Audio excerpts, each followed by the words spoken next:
At her birthday party, he poured coffee in her face. But what she did next, no one expected. Subscribe and subscribe in the comments where you're watching from. The morning sun crept in through the floor-to-ceiling windows, casting long, golden stripes across the immaculate white marble of the kitchen floor. Outside, the soft hum of sprinklers and the occasional chirp of a bird were the only sounds to disturb the silence of the pristine neighborhood. Inside, the house was still. Too still. Everything was in its place, untouched, as though part of a staged photograph in a glossy magazine.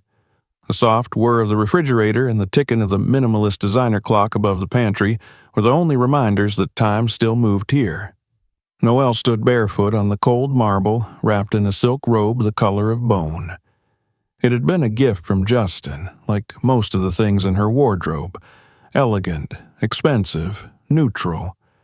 She no longer remembered when she had stopped choosing her own clothes. She reached for the French press on the counter and poured herself a cup of coffee, careful not to let the stream splash against the rim of the cup. Even the sound of pouring seemed intrusive in the sterile quiet of the kitchen. The aroma of the coffee filled the air, earthy, bitter, refined. She took a sip and winced slightly. Black. No sugar, no cream, no cinnamon. Just the way Justin liked it. Years ago, she had loved her coffee sweet, with oat milk and a dusting of nutmeg. Now, this was all she drank. She didn't remember when she made the switch or whether she had done it consciously. It was simply one of many small things that had changed over time, folded into a life that looked perfect from the outside. She moved to the dining room, her footsteps muffled by the pale gray rug that covered the hardwood. The table was a sleek rectangle of glass and chrome, surrounded by high-backed chairs upholstered in off-white leather. A bowl of artificial green apples sat perfectly arranged in the center. She sat down at her usual place and stared out the large window, watching the sunlight rise over the hedged lawn and trimmed shrubbery. Everything was so beautiful, so curated, so painfully hollow. Justin was still asleep upstairs, most likely sprawled across the king-sized bed in a t-shirt and boxers, one arm flung across her side of the bed. He always slept late on Sundays. Noelle had long since given up expecting him to join her for morning coffee. In the early years, they had done it together. Talked, laughed, shared plans and dreams. But that had faded like everything else that once made her feel like a participant in her own life. The silence was starting to weigh on her chest. She pulled her phone from the pocket of her robe and absently scrolled through messages. One caught her eye. It was from Laya, her best friend from college. Once her soul sister, now reduced to a distant name on a screen. Just wanted to remind you I'm here. If you ever need anything, love you, always. Noelle stared at the message, her thumb hovering over the reply button. She didn't write back. She didn't delete it either. Instead, she locked the screen and set the phone down. That was the pattern now. Constant connection, yet no real contact. Laya had tried for years to stay close, but the effort had become one-sided, and eventually, Noelle had stopped reaching back. It wasn't personal. It was just life. Or at least that's what she told herself. She walked back into the kitchen to pour another cup of coffee and almost missed the sound of Justin's footsteps descending the stairs.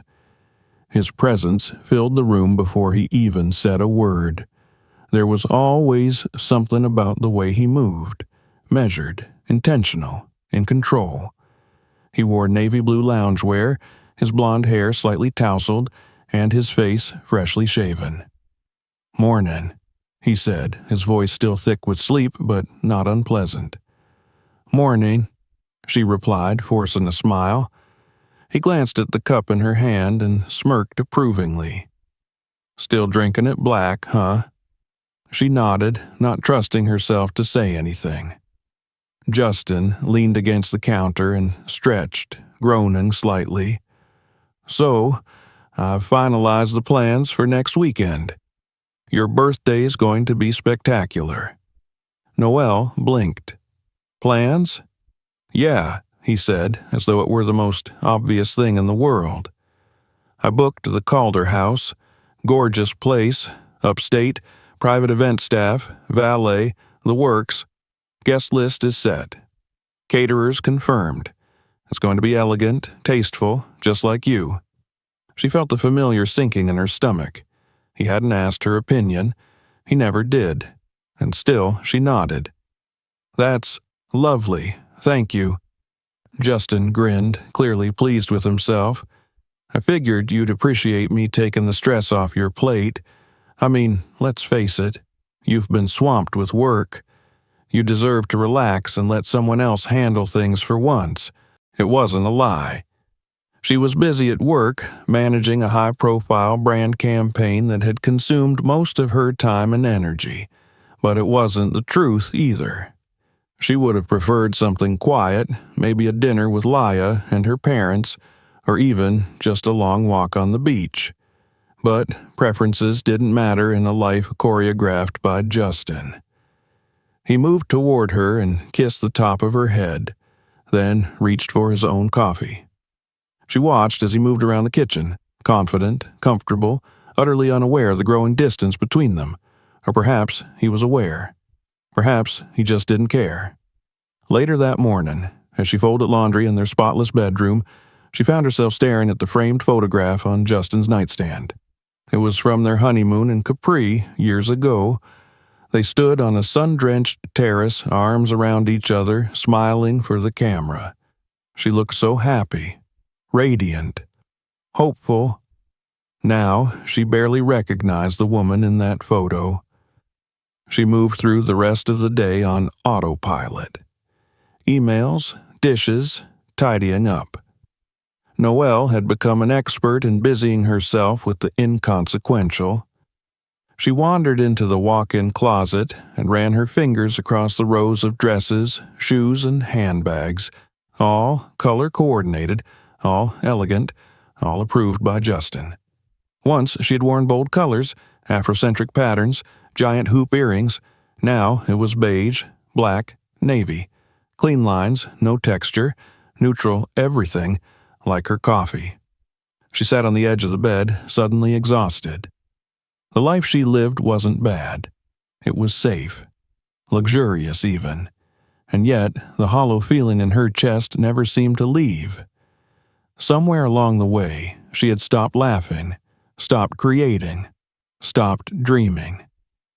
She didn't know exactly when it had happened. Maybe it was the first time Justin told her that her art was childish, or when he convinced her to stop sharing her sketches on Instagram, claiming it was too much exposure. Maybe it was when he suggested she pause her application to the design school she'd wanted to attend, just until they were more settled. She had agreed, believing it made sense, but they had never settled. Only he had. She lay back on the bed and stared at the ceiling, replaying the words in Laya's message. "If you ever need anything." Her phone buzzed again. This time it was a calendar notification. Birthday event, 6 days. She sighed and closed her eyes. She had everything, and yet it felt like she had nothing at all. She wondered, not for the first time, who she might have been if she'd never met Justin. And then, with a jolt of guilt, she wondered what it might be like to live a life of her own choosing, one that tasted like cinnamon and cream. The days leading up to Noelle's birthday passed in a quiet rhythm that might have seemed peaceful to an outsider, but to her it felt like drifting through a fog with no horizon in sight. Each morning, she rose early and moved through her routines with mechanical precision: shower, dress, coffee, drive. Her days were filled with meetings and deadlines, strategies and pitches, clients and colleagues. Her job in the marketing firm gave her structure, stability, and recognition. Yet even the praise there felt muted, dulled by a numbness she couldn't quite name. People smiled when they saw her, complimented her on her efficiency and calm demeanor, but she often wondered if any of them knew the weight she carried under the surface. On Monday morning, she arrived at the office just after 8. Her assistant, a bright 20-something named Camille, greeted her with the usual enthusiasm and handed her a coffee. Black, no sugar. Noelle thanked her, then stared at the cup for a long moment, as if willing herself to enjoy it. She took a sip. The bitterness settled on her tongue like a dare she had grown too tired to accept. The morning was consumed by a pitch meeting for a new eco-luxury skincare brand. Noelle delivered her presentation flawlessly, her voice steady, her slides clean and impactful. The clients were impressed.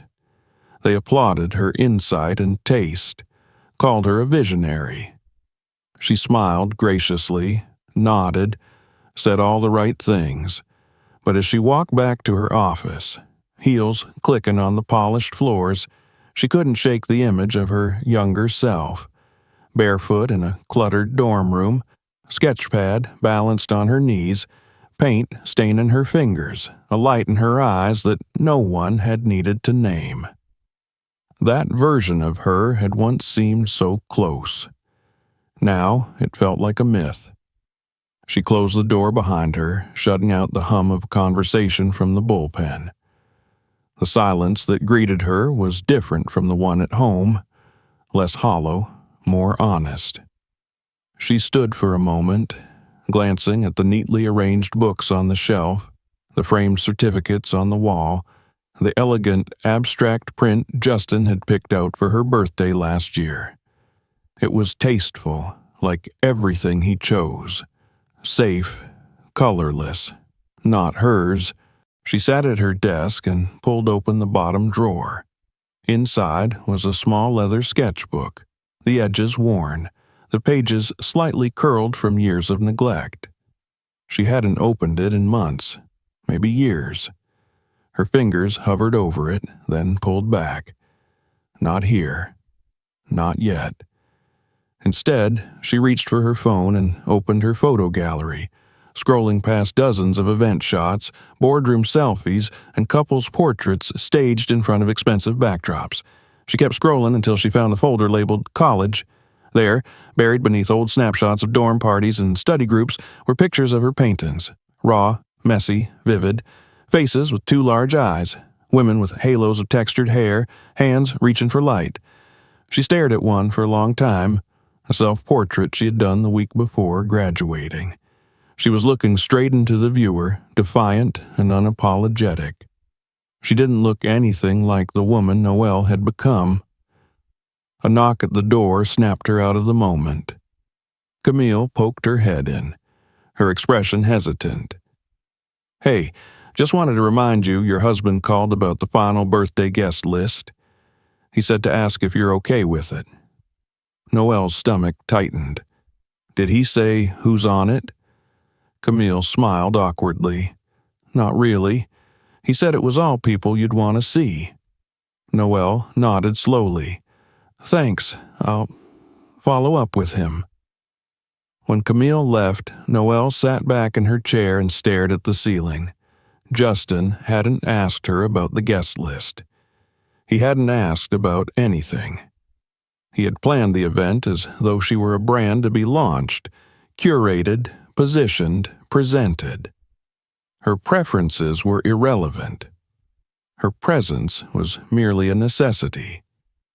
She remembered, suddenly, the first time she had missed one of her parents' anniversary dinners.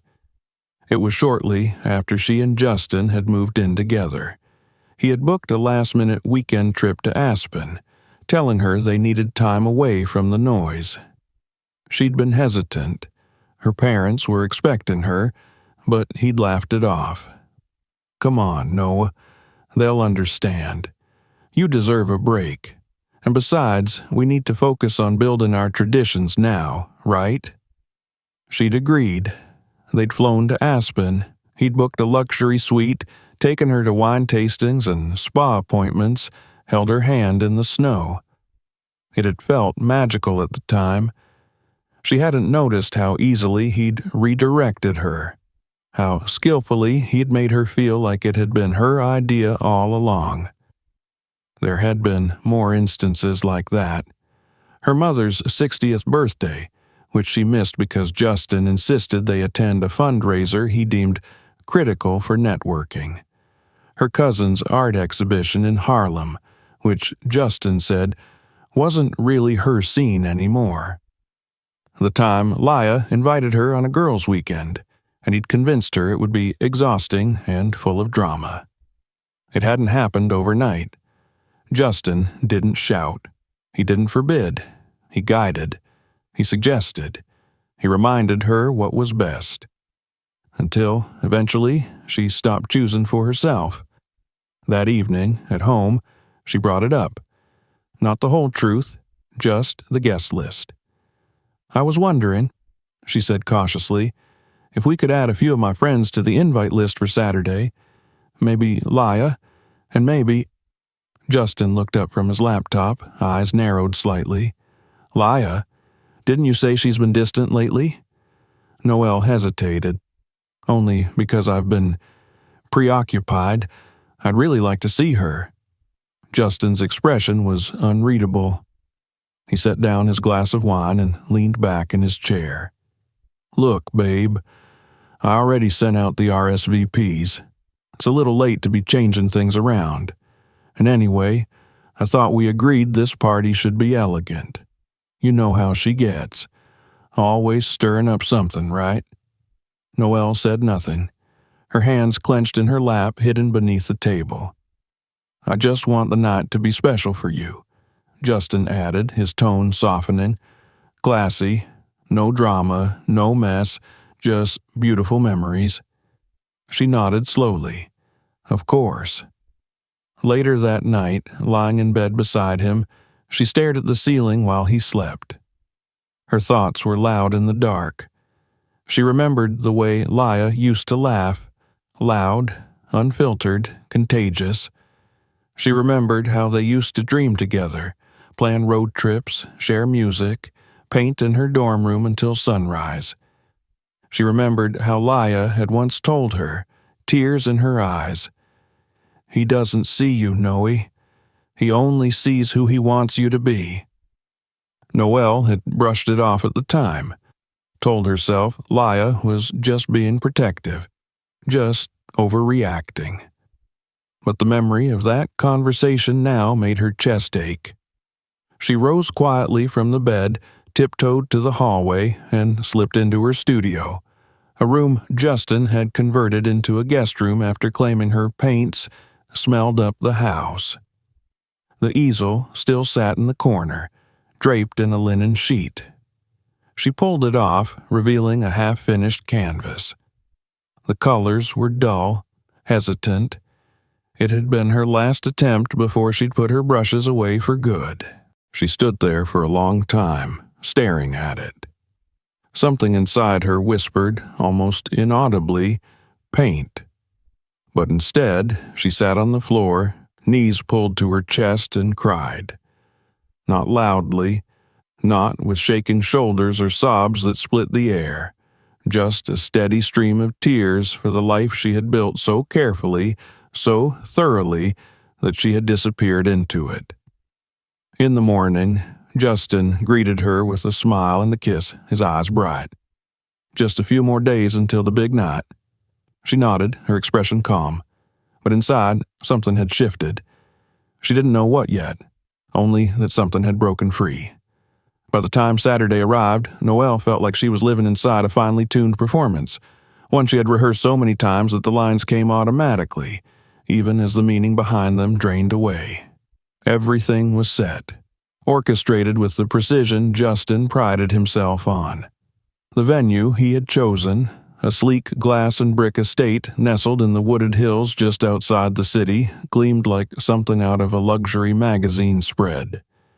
She arrived with him in a chauffeured car just after dusk, dressed in a custom navy gown that hugged her curves and matched the exact shade of Justin's tie. Her hair was pulled back into an elegant bun, makeup flawless, accessories understated, just as he preferred. "Smile," he whispered as they stepped out onto the stone-paved entrance, photographers from his firm already in position for the arrival shot. Noelle smiled, her lips curved upward with practiced ease, her eyes shining only from the reflection of camera flashes. They posed, hand in hand, a picture of polished success, the accomplished power couple, radiant in their shared ambition and good fortune. To the watching world, they were everything. Inside, the reception hall had been transformed. A string quartet played softly near the arched windows, and servers glided through the room in crisp uniforms, offering champagne and hors d'oeuvres to an array of impeccably dressed guests. There were floral arrangements at every corner, silver and white orchids that matched the minimalist theme. Noelle's name was spelled in cursive lights across the back wall. "Happy birthday, Noelle." But even that felt more like branding than celebration. She moved through the crowd like a ghost in silk, accepting compliments, thanking people she barely knew, laughing on cue.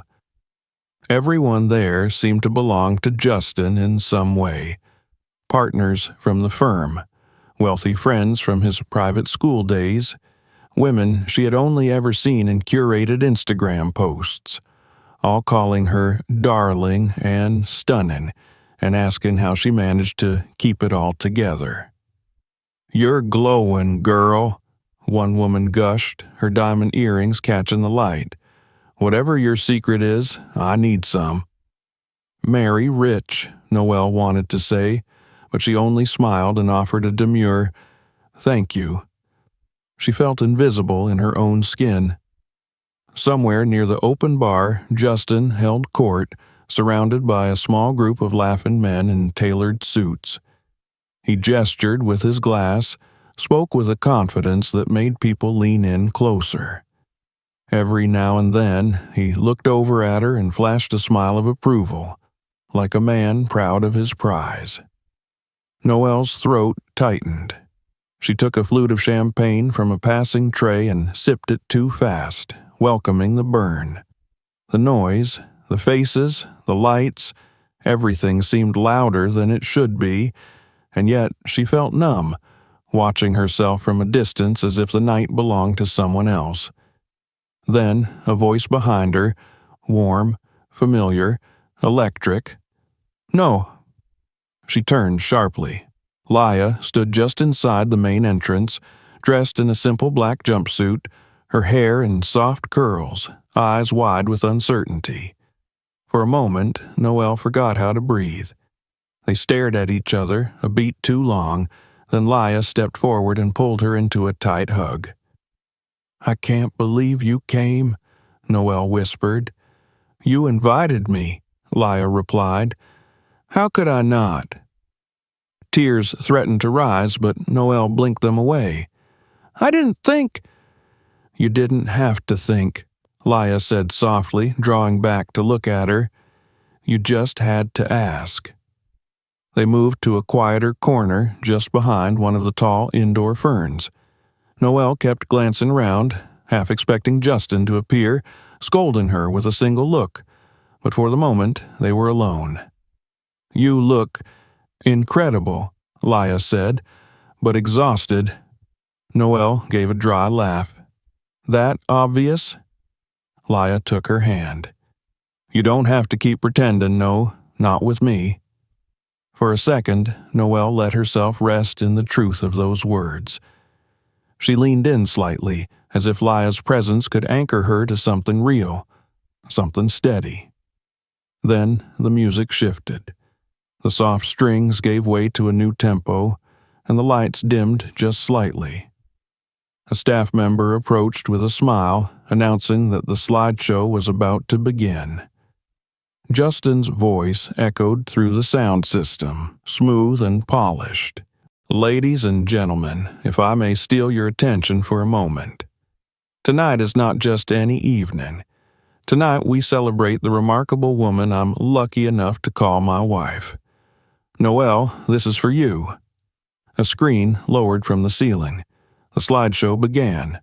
Images of Noelle and Justin over the years, curated perfectly.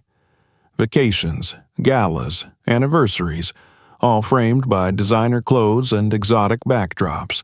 Laughter captured in stills, posed joy, manufactured intimacy. Then came the photo. Noelle felt it before she saw it. It was her at 17, hair in a puff, oversized sweater smeared with paint, seated cross-legged on her dorm bed, holding up a sketch pad toward the camera. On it, a portrait of a woman with fire for hair and stars in her eyes. Justin's voice accompanied the image. "And this," he said with a chuckle, "is when Noelle thought she'd be a painter.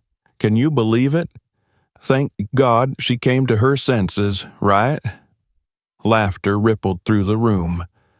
Noelle stood frozen. The picture on the screen glowed above her, casting light and shadow across her face. She felt naked, exposed in a way that made her blood burn. He had gone through her old albums, dug through the past she'd shared with vulnerability, and turned it into a joke. She glanced around. Some guests were still chuckling. Others shifted uncomfortably. Lia's face had gone stiff. "Don't," Lia whispered, grabbing her arm. "He's not worth it." But it was too late. Noelle's hand curled around the stem of her untouched coffee cup, the one she had specifically requested instead of champagne during dinner. Still warm. Her heels clicked against the floor as she walked slowly, deliberately, toward the center of the room. The music faded into silence. All eyes turned to her. Justin noticed her approach and smiled, expecting perhaps a kiss or a grateful speech. Noelle stopped 3 feet in front of him. The room held its breath. Then, without a word, she lifted the cup and flung its contents into his face. Gasps filled the air. The coffee splashed across his cheeks and collar, seeping into the fabric of his crisp white shirt. He recoiled, cursing, stumbling back. Someone dropped a glass behind them. Another person let out a shocked laugh. Noelle stood still, the empty cup trembling in her hand. She looked into his stunned eyes and spoke, her voice low and calm. "That's for every time you made me smaller so you could feel big." Then she turned, set the cup on a nearby table, and walked away. Lia was already moving, catching up to her near the exit. Noelle's heart pounded as she stepped into the cool night air, the quiet outside sharp and sobering. Her hands shook, but her spine felt straighter than it had in years. Lia opened the car door for her. Noelle hesitated only once, glancing back toward the lit windows where figures still hovered in shocked disbelief, then slid into the seat. Neither of them spoke as the car pulled away. Noelle leaned her head back and closed her eyes, tears slipping silently down her cheeks. Not from regret, from release. The car ride away from the estate passed in silence, but the quiet was not empty. It was dense, humming with the weight of everything unspoken. Noelle sat still, hands folded tightly in her lap, eyes fixed on the road ahead, though she wasn't the one driving. Her chest rose and fell with each breath, deliberate and deep, the way someone breathes after breaking the surface of deep water. The car interior smelled faintly of leather and lilacs, Lia's perfume still soft in the air. Outside, the trees blurred past like ghostly sentinels in the dark, their shadows stretching across the windshield like questions she was not yet ready to answer. Lia didn't press her. She kept her eyes on the road, one hand on the steering wheel, the other resting loosely on the gear shift, her posture relaxed, but her presence vigilant. There was comfort in that, the quiet kind that wrapped around Noelle like a weighted blanket. The farther they drove from the glittering estate, from the laughter and gasps and stunned silence, the more the evening began to dissolve behind them, like fog retreating under morning light. Noelle's hand still tingled from the heat of the coffee she had thrown. It hadn't been scalding, just hot enough to jolt, to sting, to make a point. But it wasn't about the temperature. It was about the moment. The reclamation. The split second where she had stopped being a silent fixture in Justin's curated world and had become someone who acted, someone who chose. The vision of his face, stunned, wet, slack with disbelief, wouldn't leave her mind. Neither would the quiet gasp that followed, the hush that swallowed the room, and the click of her own heels as she turned her back on it all. She hadn't said goodbye, hadn't paused to explain herself. There had been no speech, no theatrics, no pleading for understanding. She had simply left. And now, here she was, in Lia's car, driving through the quiet suburbs toward some undefined destination. Home wasn't an option, not anymore. That place, his place, had ceased to be her sanctuary long ago. Tonight only made it undeniable. Lia glanced at her as they slowed at a red light. "You okay?" Noelle nodded, then shook her head. "I don't know." Lia waited, then asked gently, "Where do you want to go?" It was a question so simple and so vast that Noelle felt her throat tighten. Where did she want to go? She didn't even know where she could go. She had money, her own account carefully maintained even through Justin's subtle attempts to merge everything. She had her ID, her phone, her keys, but she had no plan, no packed bag, no destination in mind, only an ache in her chest and the echo of her own voice saying, "That's for every time you made me smaller." She exhaled slowly. "Can I stay at your place? Just for tonight." Lia reached over and squeezed her hand. "For as long as you need." They drove the rest of the way without speaking. When they arrived, Lia's apartment building stood like a quiet beacon, modest and warm, its windows glowing with soft yellow light. The lobby smelled like clean tile and eucalyptus. The familiarity of it brought a sudden rush of tears to Noelle's eyes. Lia's apartment was small but homey. Books lined the walls, plants hung in clay pots near the windows, and the air smelled like vanilla and something savory simmering from earlier. Noelle kicked off her shoes at the door and stood barefoot on the hardwood floor, arms hanging limp at her sides. She hadn't realized until that moment how tense her body had been all evening, how tightly wound her muscles, how shallow her breathing. Lia disappeared into the kitchen and returned with a glass of water. "You should drink." Noelle took it and sat down on the couch, cradling the glass like something fragile. Her hands shook slightly. Lia sat beside her, not too close, not too far. After a long moment, Noelle spoke. "I didn't know I was going to do it," she said softly. "I know," Lia replied. It happened. One second I was standing there, and the next—" She stopped, eyes closing. "God, Lia, I threw coffee in his face." "You threw it in his ego," Lia said. "His face just happened to be in the way." Noelle let out a sound somewhere between a laugh and a sob. She wiped her cheek with the back of her hand. "He's going to lose it. I mean, really lose it. Let him." Lia's voice was firm, grounded. "Let him lose whatever version of control he thought he had. That's not your responsibility." Noelle stared at her. "Do you know how long I've been afraid to do something like that? Not just the coffee. I mean, anything. Speak up, push back, even say no without adding 3 apologies after." "Yeah," Lia said. "I know." The truth in her voice undid something inside Noelle. She leaned forward, rested her elbows on her knees, and buried her face in her hands. The sobs came quietly, one after another, not theatrical or loud, but deep and weary.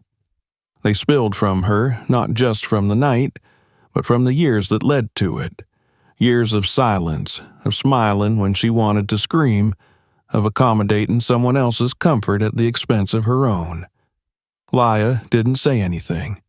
She rubbed Noelle's back gently, her presence steady and sure, like a lighthouse in stormy water. When the tears finally stopped, Noelle sat up, eyes puffy, voice hoarse. "What am I going to do?" "We'll figure it out," Laya said. "You don't have to have all the answers tonight. Tonight, you just rest." Noelle nodded, too tired to argue. Laya showed her to the guest room. It was small and tidy, with soft sheets and a stack of folded blankets on the dresser. There was a diffuser on the nightstand, already misting lavender into the air. Noelle sat on the edge of the bed and watched the steam curl upward like breath. She changed into the oversized t-shirt Leah handed her and lay down. The mattress dipped beneath her weight, the sheets cool against her skin.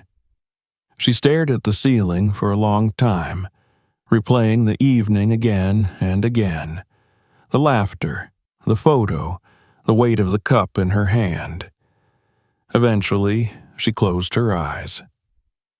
The last thought she had before sleep took her was not of Justin's face or the guest gasps, but of her own reflection in the mirror of the powder room at the estate. She had caught a glimpse of herself there, flushed, trembling, alive. In the morning, she woke early. The apartment was quiet, the sun not yet above the horizon. She wrapped herself in a blanket and padded into the living room where Laya had left her phone charging on the coffee table. Notifications buzzed the screen to life, missed calls, unread messages. Justin. Several from unknown numbers. A few from mutual acquaintances. "Are you okay? What happened?" OMG, that was wild. She didn't open any of them. Instead, she opened her banking app. The balance was healthy. She checked her calendar. Meetings she wouldn't attend. A hair appointment Justin had booked for her. She deleted it. Then she opened a browser and typed, "Abuse lawyer, women's support," and scrolled until she found something that looked like more than just lip service. A local office run by women, specializing in family law and protective separation. She stared at the number, memorized it, closed the screen. Laya emerged from her bedroom not long after, yawning, hair wrapped in a scarf. "You're up early. I couldn't sleep anymore. Want coffee?" Noelle paused. "Only if there's cream and cinnamon." Laya grinned. "Now you're talking." Over breakfast, toast, eggs, real coffee, Noelle told her everything. Not just about the party, but about all of it.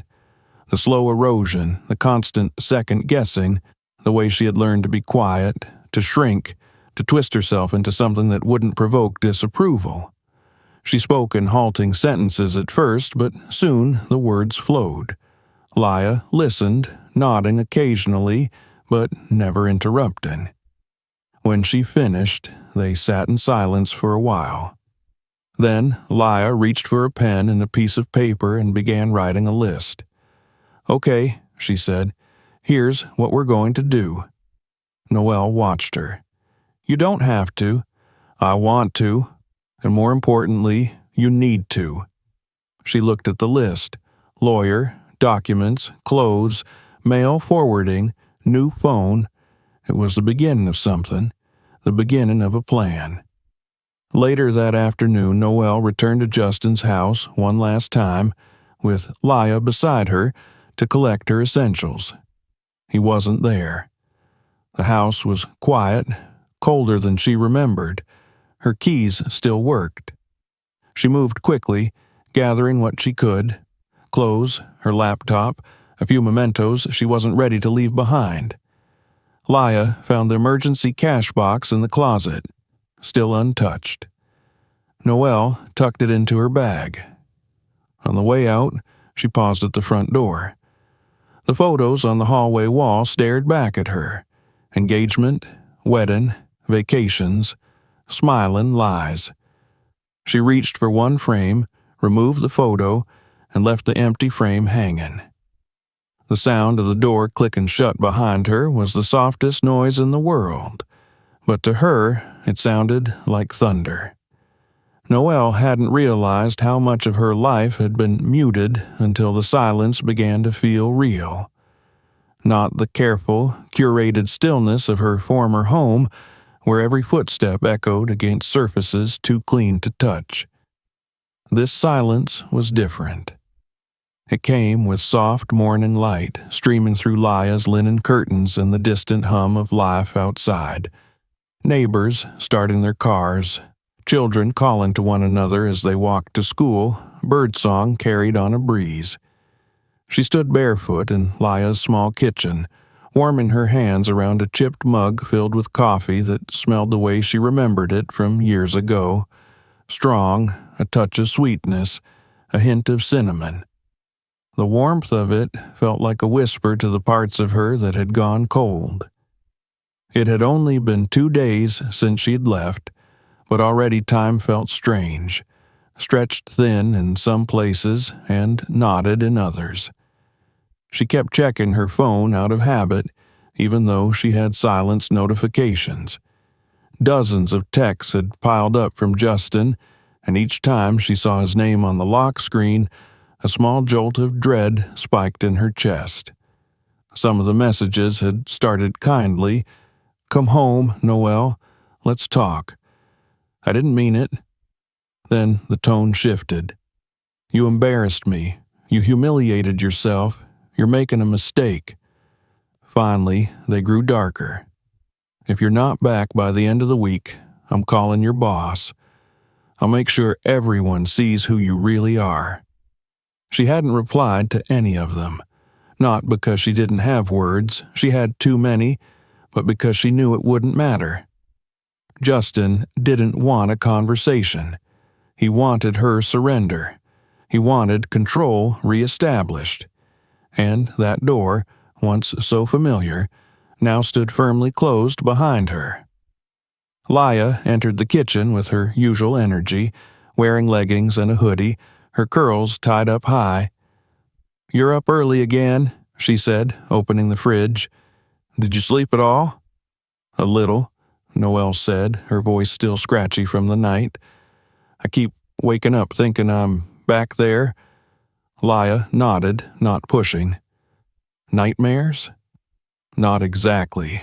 Just remembering things I didn't even realize I'd forgotten. The way he used to move things I'd left out, like my keys or my sketchbook, and say I was getting forgetful. The way I started saying sorry for everything, even when I wasn't sure what I did. I don't know how I lived like that for so long." "Because you were surviving," Laya said gently. "Now you're waking up."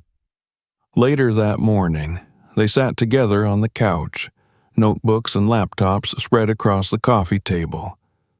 Noelle had finally called the law office she had bookmarked days earlier. A woman named Vanessa picked up, a calm, clear voice, professional but kind.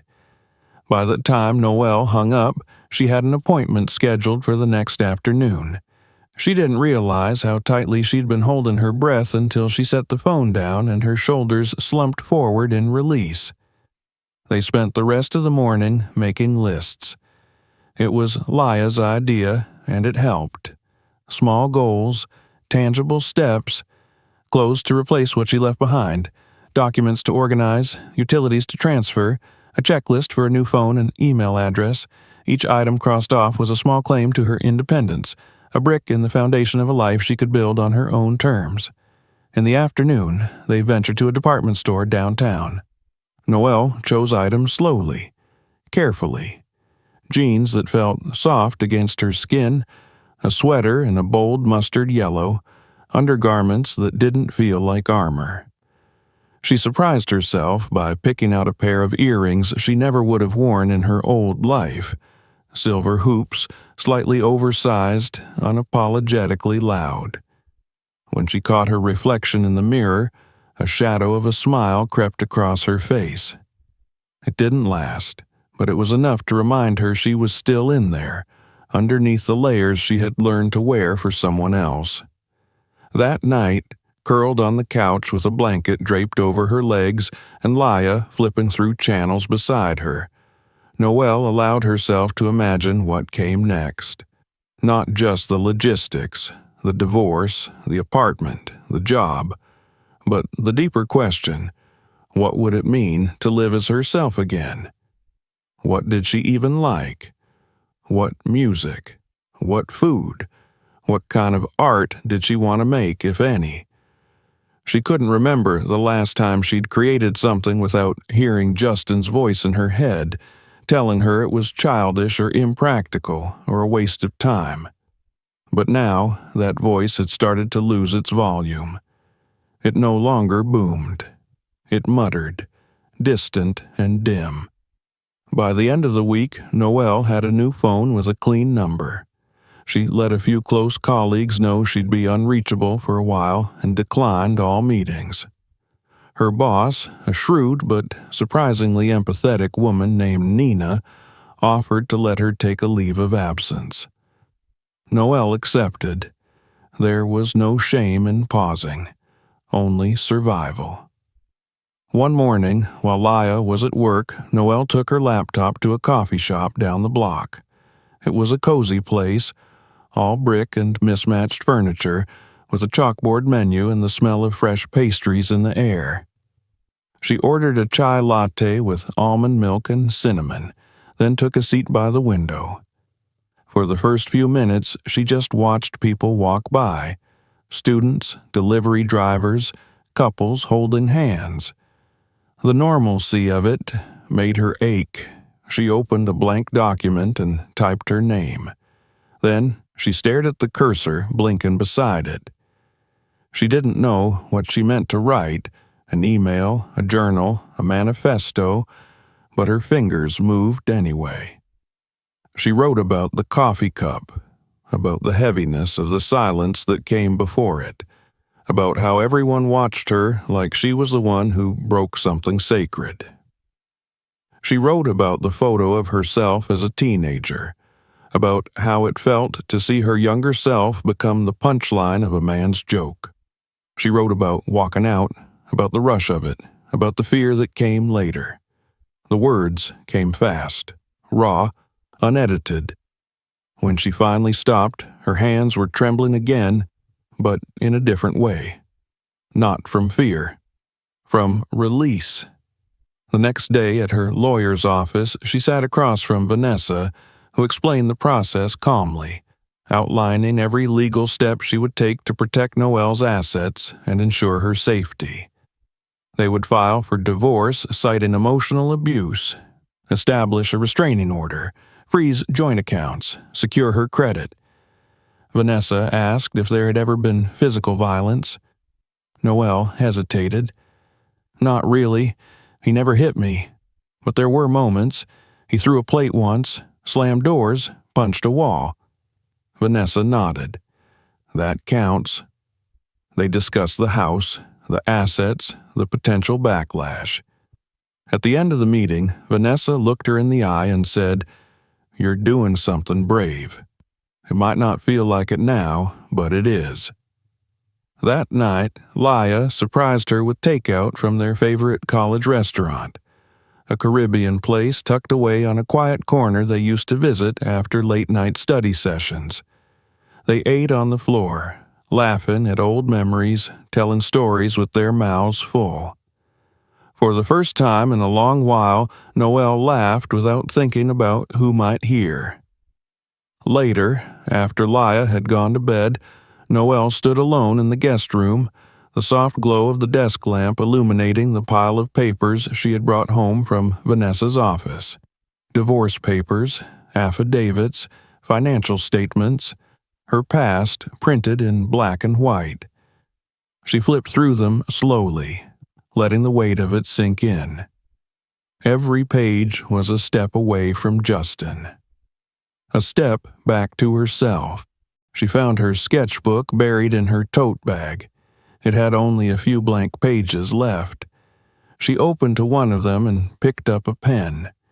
She drew a woman with her eyes closed and her arms open wide, wind in her hair, the outline of mountains behind her. There were no colors, no details, just form and motion and breath. She stared at it for a long time. Then she turned the page and kept going. Noelle had not expected the silence of living alone to feel so full. It was a different silence than she had ever known. It didn't press down on her or echo off the walls in ways that made her feel small. It was a companionable quiet, filled with the gentle creaks of an old floor, the hum of a refrigerator, the faint whir of traffic several stories below. The studio apartment she had found was modest, with paint slightly chipped near the baseboards and windows that fogged easily in the mornings, but it was hers.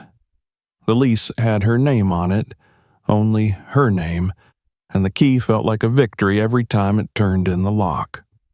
The move happened quickly, faster than she thought possible, but once the paperwork was signed and the deposit cleared, everything else followed like breath after suffocation. Leah and Tom helped her carry the boxes up the narrow stairwell on a rainy Saturday morning. Most of what she owned now fit into 3 suitcases and 4 cardboard boxes, and yet it felt like more than enough. Each item was chosen with intention. A lamp with a gold base and a woven shade she'd found in a thrift store. A second-hand desk with uneven legs that she balanced with an old magazine. A shower curtain with bright teal and coral patterns that clashed delightfully with the plain tile. They unpacked everything in a few hours, setting dishes into the small cabinets and folding sweaters into the single-bedroom closet. By evening, the apartment looked lived in, warm, promising. They sat on the floor, surrounded by takeout containers, eating pizza with their hands, the air filled with the smell of garlic and rain and new beginnings.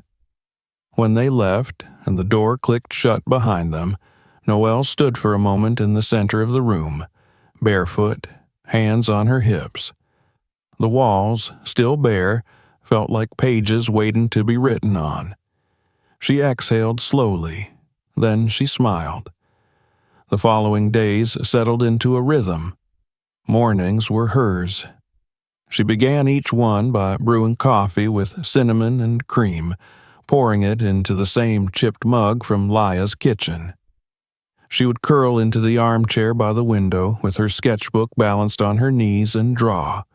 Sometimes faces, sometimes hands, sometimes just abstract shapes that spilled out of her without explanation. There was no goal, no deadline, only the act of creation, and in it, a kind of healing. In the afternoons, she visited the bookstore. Megan, Leah's cousin, welcomed her like family. The cozy corner was tucked between a yoga studio and a florist shop, and it smelled like old paper, pine, and candle wax.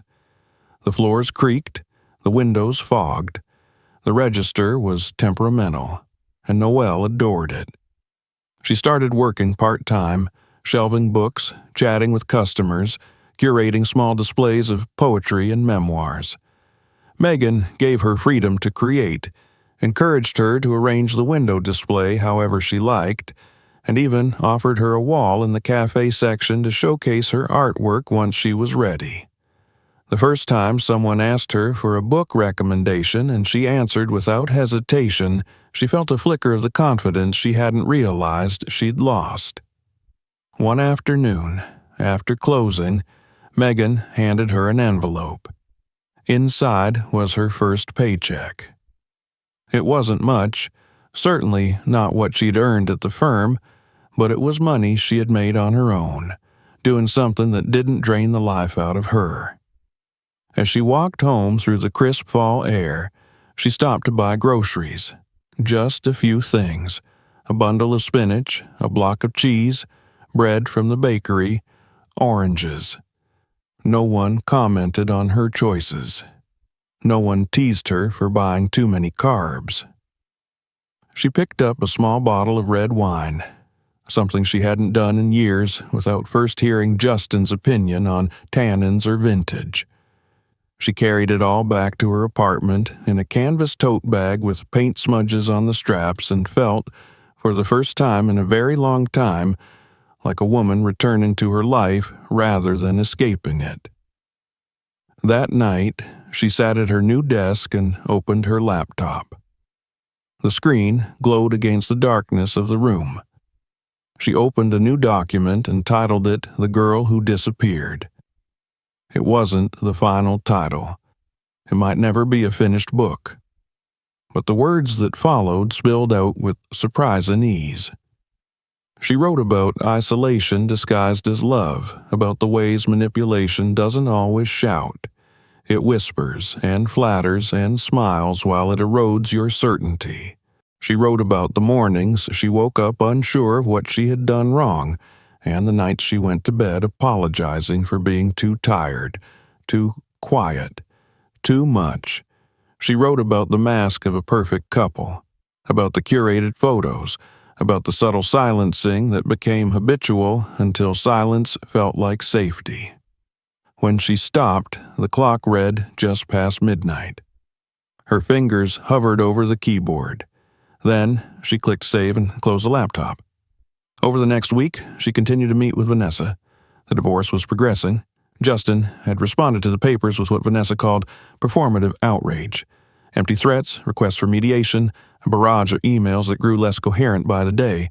But Vanessa was steady, relentless, precise. She had dealt with men like Justin before. Noel had provided documentation, screenshots of his messages, financial records, statements from friends. She had written a formal affidavit that made her hands tremble and her stomach twist, but when she handed it in, she felt lighter. There was a moment, standing in Vanessa's office, when she realized she hadn't spoken to Justin in nearly 3 weeks. She hadn't heard his voice, hadn't been forced to measure her tone, hadn't smiled through clenched teeth. That silence, the one that once would have filled her with panic, now felt like space, like air. She spent her evenings at home drawing. She filled page after page of her sketchbook, then moved on to larger pieces. She bought canvas from a supply store and painted a woman curled into herself, then another standing tall in a field of wind. She painted hands reaching, mouths open in song, a tangle of red lines over a black background. When Megan saw one of the pieces, she asked if Noel would be willing to hang it in the cafe space. Noel hesitated. The idea of others seeing her work, of being seen, was still foreign, but she agreed. The painting was up for less than a day before someone asked if it was for sale. On a Friday afternoon, Megan handed her a note that had been left by a customer. It read, "Your art made me feel something I thought I lost. Thank you for making it." Noel read the message twice, then folded it into her wallet like a charm. She started cooking again. She played music she liked. She lit candles that reminded her of college, of home. She danced alone in the living room. Sometimes she cried. Sometimes she laughed so suddenly it startled her. One evening, she received a message from Justin's assistant. It was short. "He's asked me to send you the rest of your things. Where should I deliver them?" She typed her new address, paused, then deleted it. Instead, she wrote, "Please donate anything I didn't take. I won't be needing it." Then she turned off her phone and returned to her painting. That weekend, she visited her parents. She had spoken to them briefly after the party debacle, offering only a vague explanation. This time, she sat across from them at their kitchen table and told the whole story. Her mother cried. Her father clenched his jaw.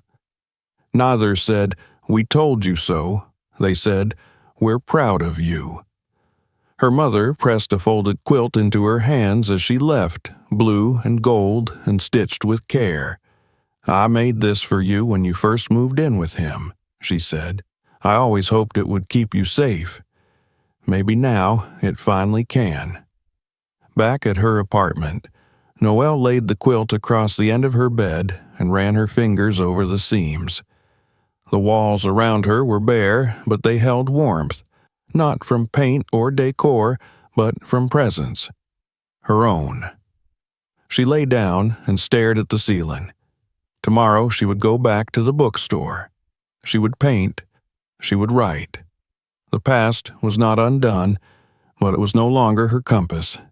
She was building something new now, and for the first time in years, the name on her mailbox, Noelle Elise Morgan, felt like a declaration. Not Mrs. Campbell, not Justin's wife, just Noelle. And that was enough. The morning was quiet, wrapped in the soft hush of early light and the warmth of the quilt her mother had given her. Noelle lay still beneath it, blinking up at the ceiling, the familiar cracks in the old plaster now as known to her as constellations in the night sky. Her body was heavy with sleep, but her mind alert, humming with the low rhythm of thoughts that had begun forming even before she opened her eyes. This was the first morning in a long time that she didn't feel the pressure of proving herself to anyone. The weight that had once nested permanently in her chest, tight and suffocating, was gone, replaced by something fragile and unfamiliar. Space. She'd been afraid of it before. Now it felt like freedom. She slipped out of bed, padded into the kitchen, and started the kettle. Her apartment, though small, felt lived in now. It bore her imprint. Sketches taped to the fridge, a growing stack of used books by the window, jars of paintbrushes lining the windowsill. The hardwood creaked beneath her feet. The cabinet stuck just slightly when pulled, and the radiator rattled at night like an old man clearing his throat. But it was hers. It belonged to no one else. And for the first time, neither did she. She brewed her coffee, real cream, 2 dashes of cinnamon, and sat in her usual chair by the window. Outside, the street was beginning to stir. A boy in a red hoodie kicked a soccer ball beside his sister, who skipped along the sidewalk, clutching a juice box. A couple walked their dog, chatting as steam curled from their cups. Ordinary scenes, yet they moved her more deeply now. There was something about simplicity that she had come to crave. She reached for her sketchbook, flipped to a clean page, and began to draw. Today it was hands, intertwined, strong, gentle. She traced the lines slowly, letting her thoughts drift. There was so much she wanted to do now, so much she hadn't dared to imagine before. When she arrived at the bookstore later that morning, Megan was already there, balancing a stack of returns while speaking softly to a customer at the register. She smiled when she saw Noelle.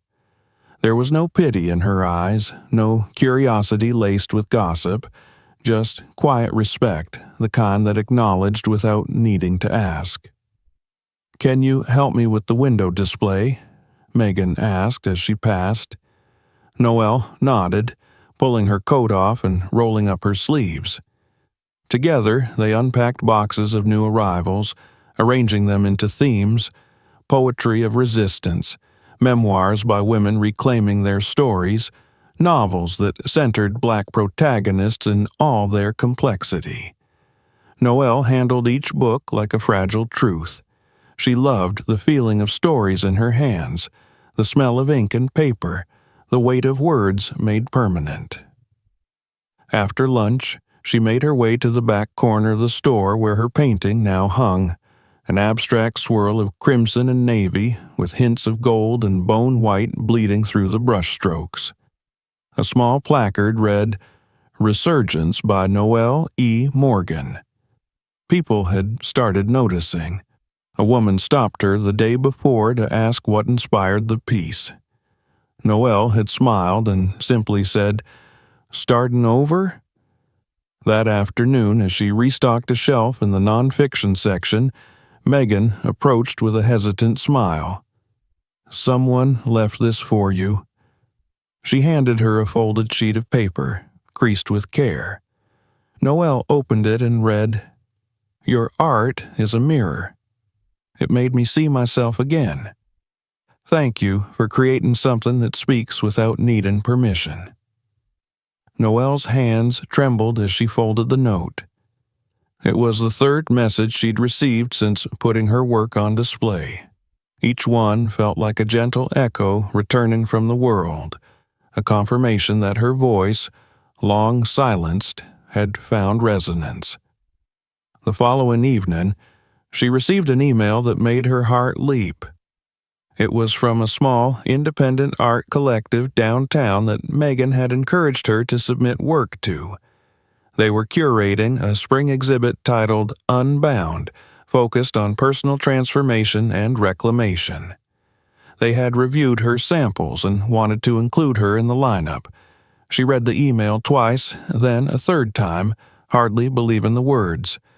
She had submitted her portfolio on a whim, not expecting a response. Yet here it was. She was invited, wanted, seen. She called Laya immediately. Her friend screamed in delight. "I told you," Laya said. "All you had to do was open the door. The rest of you was ready." "I don't know if I'm ready for people to see everything." "You already let them see you," Laya replied. "Now it's time you saw yourself." After she hung up, Noelle stood in front of the largest canvas in her living room. It was still blank, untouched. She had been saving it for something she didn't yet understand. Now she picked up a brush and made the first stroke, a bold arc of deep blue, curving upward like a breath held and then released. The days that followed were a blur of preparation. She painted late into the night, letting music fill the air around her as color bled across canvas after canvas. She painted joy and fury, sorrow and survival. She painted her silence, her scream, her return. One piece in particular held her for hours, a woman's back, bare and unguarded, facing a storm of color. It was the opposite of a retreat. It was a stand. She named it Still Here. By the time the night of the exhibit arrived, she had 10 pieces framed and titled. The gallery was modest, the crowd intimate, but the atmosphere pulsed with emotion. As she entered, wearing a long maroon coat and boots that clicked softly against the floor, she felt her stomach twist. Not with fear, with anticipation.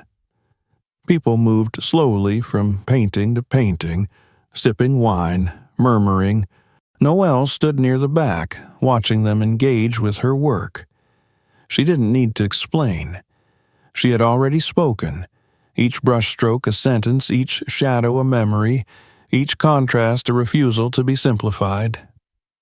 One woman stood for a long time in front of Still Here. When she turned, her eyes were glassy. "Is this you?" she asked. "Yes," Noelle answered, "and it's every woman I've ever known." They spoke briefly, but the words barely mattered. What passed between them was deeper than language. It was recognition. Later that night, as the gallery emptied and the lights dimmed, Noelle walked alone to a nearby diner, her hands tucked in her pockets, the night crisp and clean. She sat at the counter, ordered a grilled cheese and tomato soup, and pulled out her notebook. She began writing. Not an email, not a journal entry, a book. Maybe fiction, maybe not.